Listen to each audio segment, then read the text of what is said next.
এই মুহূর্তে যদি আপনি 40,000 টাকা বাজেটে একটা গুগলের পিক্সেল ডিভাইস কিনতে চান তাহলে খুব ভালো দুইটা অপশন কিন্তু আপনার হাতে আছে। তার মধ্যে একটা হলো ব্র্যান্ড নিউ পিক্সেল 7 আর একটা হলো প্রি-ওন পিক্সেল 7 প্রো। এই মুহূর্তে আপনারা এই পিক্সেল 7 টা brand new inactive without box কিন্তু মাত্র 38,000 টাকায় পাবেন পিক্সেল প্রিন্সে, এবং প্রি-ওন পিক্সেল 7 প্রো 128 জিবি যে ভেরিয়েন্ট সেটা কিন্তু মাত্র 39,000 টাকায় আপনারা পেয়ে যাবেন। এবং এই বাজেটে যারা এখন আসলে পিক্সেল ডিভাইস কিনতে চাচ্ছেন এবং এই দুইটা ডিভাইস নিয়ে স্টাক হয়ে আছেন যে নতুন পিক্সেল 7 নিবেন নাকি প্রি-ওন এই পিক্সেল 7 প্রো কিনবেন এবং এই দুইটা আসলে কাজের জন্য কোনটা বেটার হবে একদম ইউজার পার্সপেক্টিভ থেকে শেয়ার করব, তাহলে আপনার কিন্তু এই বাজেটে পিক্সেল ডিভাইস কিনতে ডিসিশন নিতে সহজ হবে। তবে পিক্সেলের ডিভাইস যেটাই কেনেন না কেন, হোক সেটা পুরাতন বা ব্র্যান্ড নিউ, আপনারা কিন্তু কন্টাক্ট করতে পারেন পিক্সেল প্রিন্সে। তাদেরকে আপনারা পিক্সেল এক্সপার্টও কিন্তু বলতে পারেন, ইভেন তাদের নামও কিন্তু পিক্সেল প্রিন্স তারা রেখেছে। এবং যমুনা ফিউচার পার্কে তাদের শোরুম আছে, ঢাকার বাইরে থাকলে কুরিয়ার করেও প্রোডাক্ট পেতে পারেন। বিস্তারিত ভিডিও ডেসক্রিপশনে দেওয়া আছে। যাদের পিক্সেল ডিভাইস দরকার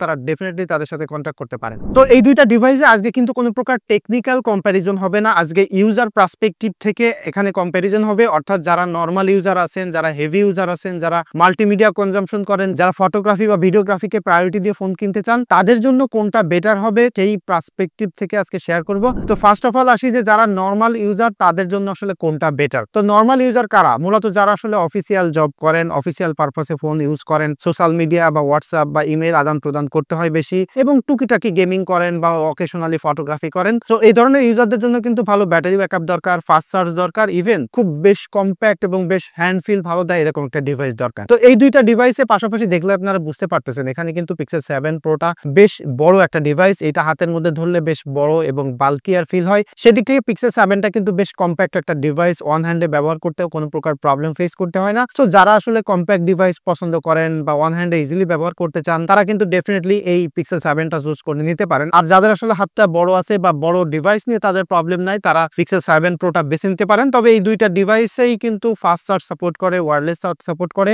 এবং এই দুইটাতেই কিন্তু ভালো ব্যাটারি ব্যাকআপ প্রোভাইড করে। এই দুইটা ফোন দিয়ে আপনি 6 থেকে 7 ঘন্টা স্ক্রিন অন টাইম পেয়ে যাবেন, ইভেন আরো বেশি পেতে পারেন। সো ব্যাটারি ব্যাকআপ নিয়েও প্রবলেম হচ্ছে না। জাস্ট হ্যান্ড ফিলের ব্যাপারে যদি আসি তাহলে ডেফিনেটলি পিক্সেল 7টা কিন্তু আগায় থাকবে। তবে এই দুইটা ফোন যেটাই কেনেন না কেন একটা কভার কিন্তু আপনাকে ডেফিনেটলি ব্যবহার করতে হবে, কারণ এই দুইটা ফোন কিন্তু হাতের মধ্যে কোনো প্রকার ভালো গ্রিপ দেয় না, হাত থেকে পড়ে যাবে এরকমই মনে হয়। সো সেটা ডেফিনেটলি মাথায় রাখবেন। তাছাড়া দুইটা ফোনই কিন্তু বেশ ভালো ম্যাটেরিয়াল ব্যবহার করা হয়েছে। সো ওয়েল বিল্ড একটা ফোন লম্বা সময় ধরে ব্যবহার করতে গেলেও কিন্তু প্রবলেম হবে না। সো এবার আসি যে মাল্টিমিডিয়া লাভার যারা অর্থাৎ মুভি দেখেন প্রচুর বা গেমিং করতে চান, একটা ভালো ডিসপ্লে তাদের জন্য কিন্তু ম্যান্ডেটরি। সো এই দুইটা ফোনের ডিসপ্লে সামনে থেকে দেখলে আপনার দুইটা ফোনেরই ডিসপ্লে ভালো লাগবে। তবে এখানে পিক্সেল 7 প্রোতে কিন্তু 6.7 ইঞ্চির একটা এলটিপিও অ্যামোলেড ডিসপ্লে আছে, যেটা কিন্তু 1 হার্টজ থেকে শুরু করে 120 হার্টজ পর্যন্ত রিফ্রেশ রেট যেতে পারে। এবং এখানে পিক্সেল 7 কিন্তু মাত্র 6.3 ইঞ্চির একটা অ্যামোলেড ডিসপ্লে ব্যবহার করেছে, যার রিফ্রেশ রেট হলো 90 হার্টজ। তো এই দুইটা ডিসপ্লে কিন্তু ব্রাইটনেস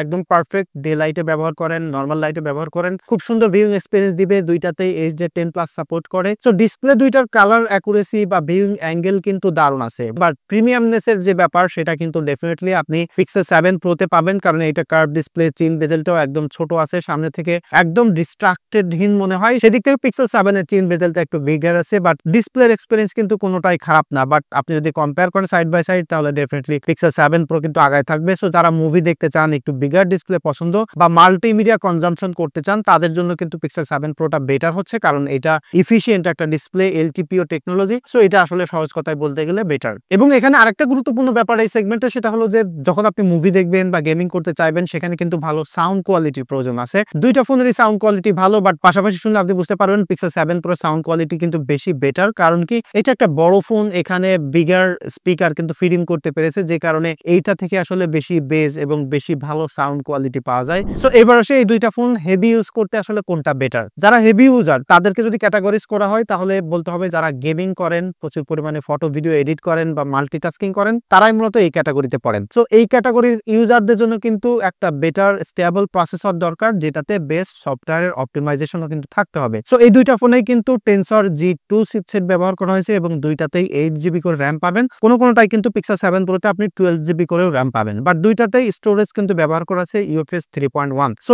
টেকনিক্যালি স্পেসিফিক ওয়াইজ যদি দেখেন দুইটাতেই কিন্তু সেম জিনিস, এখানে কোনো তফাৎ নাই। ইভেন নরমালি ব্যবহার করতে গেলেও এই দুইটা ফোনে আপনি কোনো প্রকার ইউএসএসে ডিফারেন্স পাবেন না। এবং এই দুইটা ফোনে কিন্তু এখন লেটেস্ট Android 15 চলতেছে এবং এই দুইটা ফোনই কিন্তু একদম মিনিমাম Android Android 16 বা 17 পর্যন্ত আপডেট পাবেন। সো আরো 2 বছর কিন্তু এই দুইটা ফোনে সফটওয়্যার সাপোর্ট পাবেন এবং এখন কিন্তু একদম স্টক অ্যান্ড্রয়েডের বা বেস্ট স্টক অ্যান্ড্রয়েডের ফিল পেতে গেলে ডেফিনেটলি পিক্সেলের বিকল্প নাই। তো এই দুইটা ফোন নরমালি ব্যবহার করতে গেলে একদম বাটারি স্মুথ চলবে, বিকজ দুইটাতেই হায়ার রিফ্রেশ রেটের ডিসপ্লে ব্যবহার করা হয়েছে এবং বেটার অপটিমাইজেশন রয়েছে। বাট এই দুইটা ফোন কোনোটাই কিন্তু আসলে হেভি ইউজারদের জন্য, লাইক যারা লং টাইম ধরে গেমিং করতে চান, মাল্টিটাস্কিং করতে চান, ভিডিও এডিটিং করতে চান, তাদের জন্য আসলে রিকমেন্ডেড না, বিকজ টেনসর চিপসেট গুলো বেশি হিটিং করে এবং এই দুইটা চিপসেটের কিন্তু স্টেবিলিটিও ভালো না। আপনি লম্বা সময় ধরে গেমিং করতে গেলে ভালো স্টেবিলিটি পাবেন না, ইভেন হায়ার এফপিএস এ কিন্তু গেমিংও করা যায় না। এই দুইটা ফোনই কিন্তু পাবজিতে স্মুথ এক্সট্রিম পর্যন্ত সাপোর্ট করে। সো এখানে একটা বড় কমপ্লেন, সেটা হচ্ছে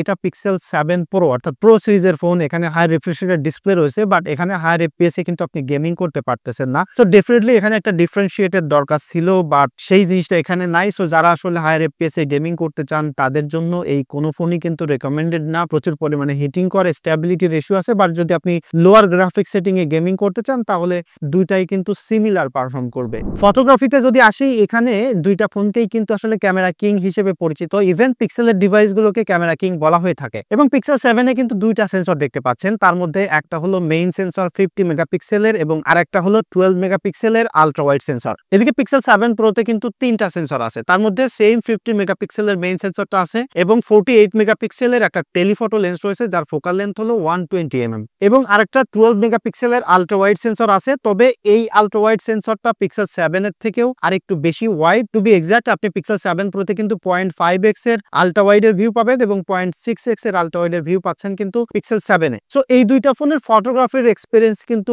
ভেরি সিমিলার, দুইটাতেই সেম টাইপের কালার, সেম ডিটেইল প্রোভাইড করে। বাট তফাৎ যেটা, সেটা হলো পিক্সেল 7 প্রোতে আপনি এক্সট্রা জুমিং ক্যাপাবিলিটি পাচ্ছেন এবং হালকা একটু আলট্রা ওয়াইড এর ভিউ পাচ্ছেন। তাছাড়া কিন্তু ফটোগ্রাফিতে জিরো ডিফারেন্স, এখানে পাশাপাশি দেখলে আপনি লিটারালি কোনো ডিফারেন্সিয়েট করতে পারবেন না। এবং এই দুইটা ফোনেই কিন্তু পোর্ট্রেট তুলে মেইন সেন্সরকে ব্যবহার করে। সো এখানে একটা বড়সড় ডিফারেন্স, এবং আমার গুগলের প্রো ফোনগুলো পছন্দ হয় না এই কারণে, সেটা হচ্ছে ফটোগ্রাফিতে তারা লেন্স দিয়ে রেখেছে, বাট এখানে পোর্ট্রেট তোলার ক্যাপাবিলিটি জুম লেন্স বা টেলিফটো লেন্স ব্যবহার করে দেয় না। সো এখন আমরা ছবি তুলতে গেলে সবারই কিন্তু পোর্ট্রেট ফটোগ্রাফির একটা প্রায়োরিটি থাকে। সো এই দুইটা ফোনের পোর্ট্রেটে কিন্তু ডিফারেন্স নাই। সো লিটারালি এই দুইটা ফোনের যে ডিফারেন্সিয়েট করবেন একটা প্রো ফোন থেকে আরেকটাতে, ফটোগ্রাফি সেগমেন্টে খুবই ইউজলেস একটা কম্পারিজন হয়। আই ডোন্ট নো যে গুগল এই কাজটা কেন করে। ইভেন দেখেন পিক্সেল যে 9 সিরিজ রয়েছে, 9 প্রো বা 9 প্রো এক্সেল, সেখানেও কিন্তু টেলিফটো লেন্সটা ব্যবহার করে পোর্ট্রেট তুলতে পারবেন না। আমার মনে হয় যে one of the useless sensor তারা এটা ব্যবহার করে, যেটাকে তারা প্রপারলি ইউটিলাইজ করতে পারে না। ডেফিনেটলি তাদের কাছে কোনো এক্সপ্লেনেশন রয়েছে, বাট অ্যাজ এ ইউজার হিসেবে কোনোভাবে এটা আসলে মেনে নেওয়া যায় না। এবং এই দুইটা ফোনেই কিন্তু সেম সেলফি ক্যামেরা পাচ্ছেন 10.8 মেগাপিক্সেলের, যার ফোকাল লেন্থ কিন্তু সেম আছে। ইভেন সেলফির এক্সপিরিয়েন্স বা কালার একই রকম ক্যাপচার করে। সো পিক্সেলের যে ব্যাপারটা, কন্ট্রাস্টি লাইটে কিন্তু ফেসটা ডার্ক করে ফেলে, দুইটা ফোনে সেম প্রবলেম আছে। সো যারা ফটোগ্রাফির জন্য প্রায়োরিটি দিয়ে আসলে পিক্সেলের ডিভাইস কিনতে চান, তারা ডেফিনেটলি পিক্সেলের কালার স্টাইল, ফটো স্টাইল দেখে শুনে বুঝে কিনবেন, তা না হলে কিন্তু পরে আসলে কেনার পরে প্যারা খেয়ে যাবেন যদি ফটো এডিট করে আপলোড না দিতে পারেন। এবং এই দুইটা ফোনে কিন্তু ভিডিওতে 4K 60 fps পর্যন্ত করতে পারে। এবং এখানে একটা ভালো ব্যাপার, সেটা হচ্ছে দুইটা ফোনই কিন্তু 4K 60 fps পর্যন্ত শুট করতে পারে এবং সেটা সিমলেসলি লেন্স শিফট করতে পারে। সো সেটা একটা দারুণ ব্যাপার এবং দুইটাতেই কিন্তু স্টেবল ভালো দেয় এবং ফুটেজের ডিটেইলও কিন্তু ভালো থাকে। তবে এখানে যে ভালো ব্যাপার, সেটা হচ্ছে পিক্সেল 7 প্রোতে কিন্তু আপ টু 20x পর্যন্ত জুম করতে পারতেছেন। যারা মেইনলি ভিডিও কন্টেন্ট ক্রিয়েট করেন তাদের কিন্তু জুম করার ক্যাপাবিলিটি থেকেও যে জিনিসটা গুরুত্বপূর্ণ, সেটা হচ্ছে যে মেইন যে ফোকাল লেন্থ আছে বা মেইন সেন্সর আছে, সেটা দিয়ে ভালো স্টেবল, ভালো ডিটেইলের ফুটেজ বের করে আনতে পারা। সো সেই জায়গায় কিন্তু এই দুইটা ফোনের কোনো তফাৎ নাই। সো একটা প্রো ফোন, একটা নন প্রো ফোন, বাট ভিডিওগ্রাফিতে ওই ডিফারেন্সটা আপনি পাচ্ছেন না। দুটাতেই কিন্তু আপনাকে ফুল এইচডি সিনেম্যাটিক ভিডিও করার ক্যাপাবিলিটি দিচ্ছে, তবে সেলফি ক্যামেরা দিয়ে আপনি সিনেম্যাটিক ভিডিও করতে পারতেছেন না। এবং দুইটাই কিন্তু সেলফিতে 4K 60 fps ভিডিও করতে পারে। ফোকাল লেন্থ, কালার, ডিটেইল কিন্তু একদম সেম টু সেম। সো একদম একটা থেকে একটা কার্বন কপি, এখানে ডিফারেন্স কিন্তু আপনি পাবেন না। তবে এই দুইটা ফোনের একদম টেকনিক্যাল বা খুঁটিনাটি বিস্তারিত সব যদি জানতে চান, তাহলে ডেফিনেটলি আমার চ্যানেলে এই দুইটা ফোনের কিন্তু ইনডেপথ রিভিউ দেওয়া আছে, সেটা আপনারা দেখে নিতে পারেন। তাছাড়া এখানে যদি আপনার কোনো এক্সট্রা কোশ্চেন থাকে, ডেফিনেটলি সেটা কমেন্ট করে জানাতে পারেন। দেখা হচ্ছে পরবর্তী ভিডিওতে। ধন্যবাদ সবাইকে।